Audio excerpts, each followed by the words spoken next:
toujours sur le site de la chaîne de Saint-Augustin, saint-augustin-roubaix@gmail.com. Donc c'est sur YouTube. C'est toujours le site Soutien 67. Et là, on est toujours en train de voir les activités qui concernent les grandes sections, les CP. Donc là, c'est exactement pareil. C'est une activité relativement simple. Il faut placer les nombres et les replacer afin de reconstituer la suite numérique. Donc après, on continue et après, bien sûr, on va sur correction pour voir si c'est bon. Là, c'est quand même beaucoup plus compliqué parce que là, vous avez un certain nombre de quantités. Je rappelle que c'est pour les jusqu'au nombre de 20 ans. Donc c'est des quantités. Donc là, vous avez la quantité de 4. Donc je suppose que la quantité de 4, on va la mettre et on va la placer dans les petites encoches, dans les petites cases. Là, ça devient assez compliqué parce que votre enfant doit effectivement bien dénombrer la quantité. Et ce sont des petits cubes, ce qui n'est pas évident du tout.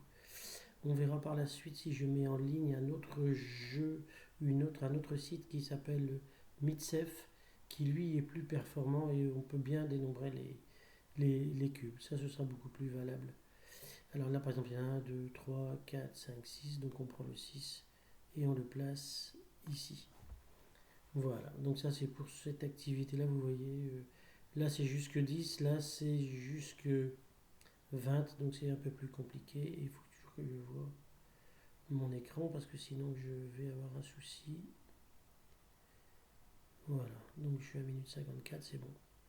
Je continue. Je continue. Là c'est beaucoup plus difficile parce que c'est à placer dans l'ordre inverse. Donc pas dans l'ordre décroissant, mais dans la suite numérique inversée. 12, 19, 18, 17, 16, 15, 14, 13, 12, etc., etc. Toujours quand on a terminé, on met là. On clique. Là, c'est encore plus compliqué, c'est normal. Hein. Tout se complique.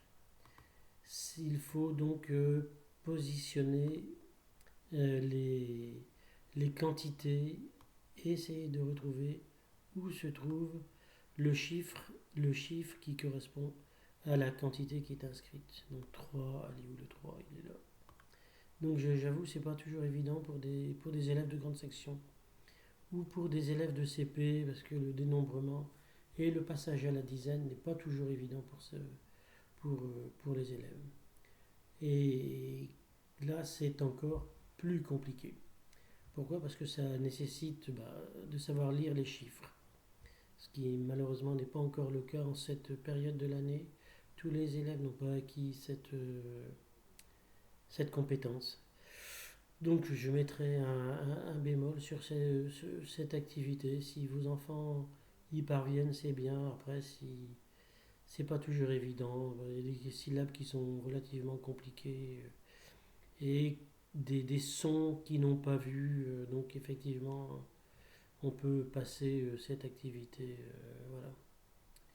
Pareil pour ici, placé dans l'ordre croissant, vous voyez, les nombres qui sont ici ne sont pas dans l'ordre de la suite numérique et n'ont aucun rapport. Donc il faut vraiment connaître la suite numérique.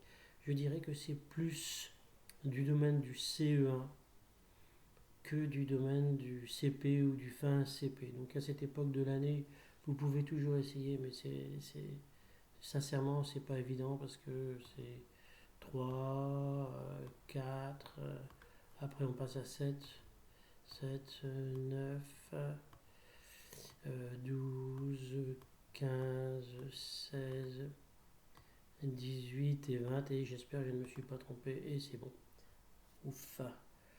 Voilà, donc ça c'est des activités qui sont pour moi du fin CP, voire début CE1, peut-être même fin CE1 pour certains élèves.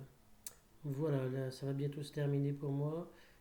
Cette activité-là, donc je vais arrêter et je vais passer à une autre.